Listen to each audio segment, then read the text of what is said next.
After talking to and debating now hundreds and hundreds of Trump supporters over the years, probably the most common question I get from non-Trump supporters who know about that is change possible?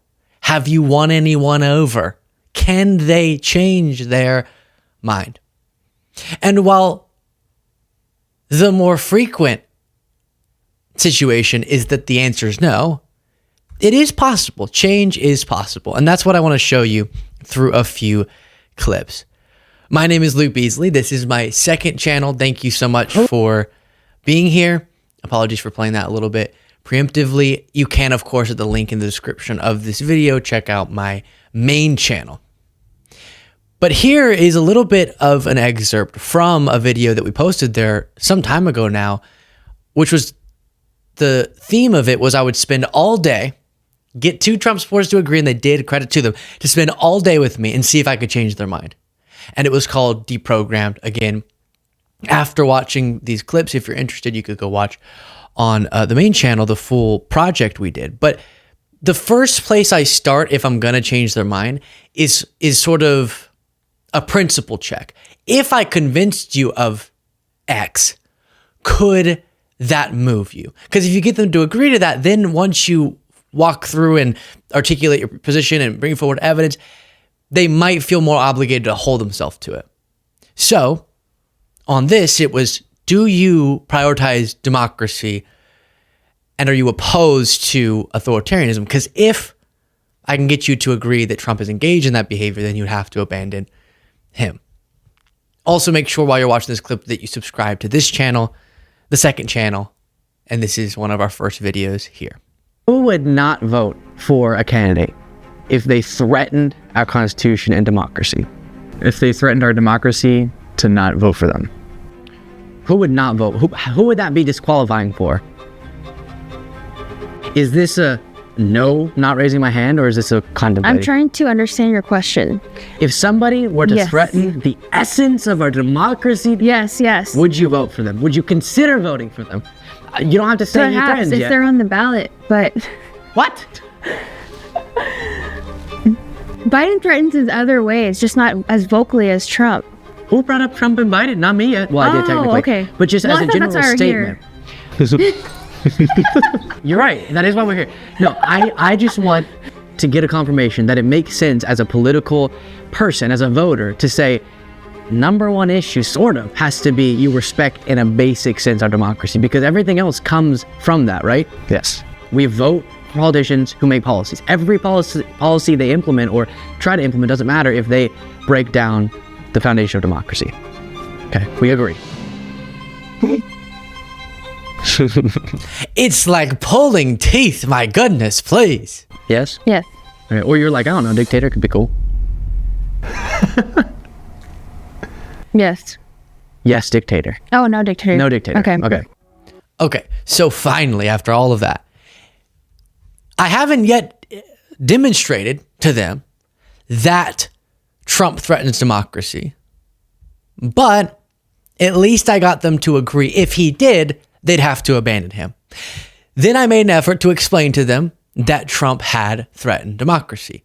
Of course, there are numerous things you can bring up. This was well before the 2024 election, so it's crazy that we could have known all of this as long ago as we did and still as a country selected Trump.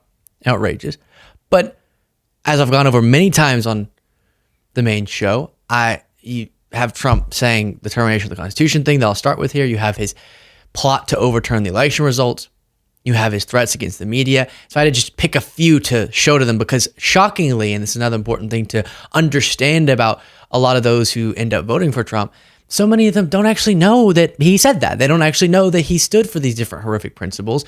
So some of them, just informing them on that, could at least open their mind a little bit. Of this type of magnitude, I have this part memorized, allows for the termination of all rules, regulations, and articles, even those found in the Constitution. Our great founders did not want and would not condone false and fraudulent elections. Yes. Right. Okay, so he's for terminating the Constitution because he thinks the election was stolen. That's there. That's obvious. That's ridiculous. One of the schemes I want to break down for you is the fake elector scheme. Well, before January 6th, what they were trying to do, and they got people to do this, was put together fraudulent forms saying this other slate of electors is the actual one, send those to Washington, and then have Mike Pence go, I know there's like the lawful ones over here, and I could certify those, but instead Congress should hear out these other electors and then undemocratically declare Trump the victor of the election. Well, here's this. So that is an issue for Republicans to do that. And then, but this reminds me of like Black. And then she goes on to say the Black Lives Matter thing. I've addressed that a bunch of times. Anyone who's violent during the summer, they should be held accountable. And that is the universal position of Democrats who are relevant. And there is a misunderstanding as I explain this, but just so we don't end up watching the entire thing, and instead just hit some key points. It's just such a false equivalency to say that rioting, which when people are breaking the law, getting violent, bad, but that should be brought up in the context of Trump's attempts to block the people's hand of power. How do we connect those two? There's not a connection. One is a thing that's happened in societies for a long time, and you can absolutely and should oppose law breaking. Okay, but how does that connect to this unprecedented in the United States attempt by Trump to toss our democracy in the trash? It doesn't. It doesn't. Then I forced them, and again, you got to give them credit for at least sitting down and doing this, because they had to deal with this all day, and I played a bunch of videos for them. If Ivanka weren't my daughter, perhaps I'd be dating her. You know. Oh, it's so weird. I would. You know what? If she were your daughter? What's the favorite thing you have in common with your father? Either real estate or golf. Donald, with your daughter? Well, I was going to say sex, but I can't relate that. I can't relate that. I just start kissing them. It's like a magnet. You just kiss. I don't even wait. And when you're a star, they let you do it. You can do anything. Whatever you want. Grab them by the. Okay, so just reminding them there of his character, and then let me play this clip as well. Black Lives Matter. What do you have to say about those protesters going in, looting, this and that?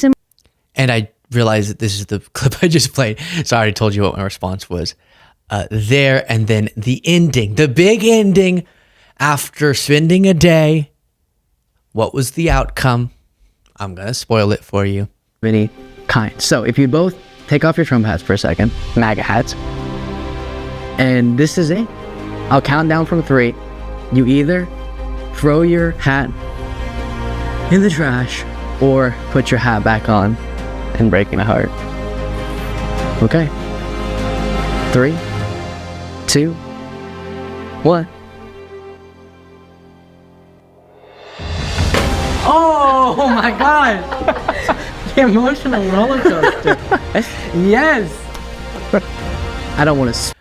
All right, then you can see how that turned out, and their reasoning, my reaction, etc. If you noticed, we made it all dramatic, but at the end we just we'll get some trash cans and either throw your hat in the trash if you've reconsidered your support for Trump, or keep your hat back on. So the lady you could see decided to put her hat back on after psyching me out, and then the guy threw it away. But if you want to know his reasoning, what was compelling to him, again, you can see it on the main channel linked in the description below. We'll also link the video itself, and the full project was something else to film and then to try to whittle down to something that would be viewable and not just hours and hours of me talking to them. But essentially, the best approach for me is to flesh out their principles. Listen first. Listen, try to understand where their motivations are. Get some, like I said, principle checks to figure out where their core principles are and just sort of what they care about. So you know then how to approach the conversation. And for me, the core tenets of our democracy point has to be brought up early because it's so important. And then if they're willing to admit, I don't really care. I'm kind of, authoritarianism. That sounds kind of nice. I'd like to be under a dictatorship or whatever it might be.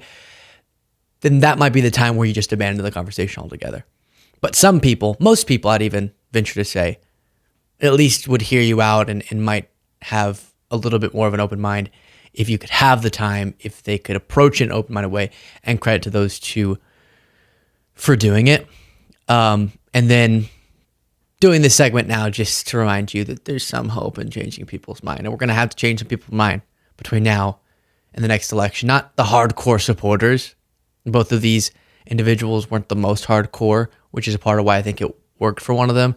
But some people need to see the light if we're going to avoid future electoral results like the one that just happened. Again, if you're not familiar with me, my name is Luke Beasley, a liberal political commentator, and we've just started this second channel so I can do a little bit more stuff, segments that aren't exactly the type that I do on my main show, but I still want to get to, and also in this case to give you a little teaser for the full video if you're interested in watching it.